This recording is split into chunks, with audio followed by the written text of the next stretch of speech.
Имплементирањето на новиот закон за нефер трговски практики ќе го заштити животниот стандард на граѓаните, ќе го намали форсирањето на странските на штета на домашните производи, а истовремено ќе стави ред во односите на производителите и добавувачите со трговците.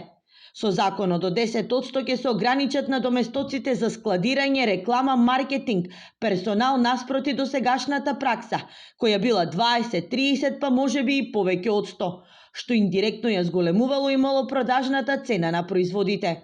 Меѓутоа, сега се ограничени и останува да работат и придонесите не ги надминат процентот од 10% во тековната година, што е добро и мислам дека на подолг рок со овој закон нормално ќе имаме поголемо регулирање на цените на производите како крајен ефект, односно во интерес на потрошувачите, купувачите и граѓаните, заштита на животниот стандард, а од друга страна онај хаос кој постоел претходно и форсирање на странски производи во однос на домашните производи, тука ќе имаме изедначување во однос пред се на маркетите. Дали законот за нефер трговски практики се применува, главен контролор ќе биде Комисијата за заштита од конкуренција.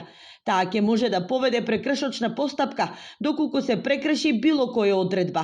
Во мониторинг периодот кој беше даден до 1 јануари, регистрирани се 26 трговски нефер практики. Имаме различни дојави, има одредени проблеми околу поврат на роба, околу маркетингот, некаде дури се појавили двојни ценовници како информации, сето тоа треба да го испита КЗК и по законот за нефер трговски практики да постапи. Во зависност од прекршоците ќе се движат и казните. Глобата за најтежок прекршок ќе изнесува и до 20.000 евра. Казните за полесните прекршоци ќе зависат од тоа дали прекршокот го сторил правно или физичко лице.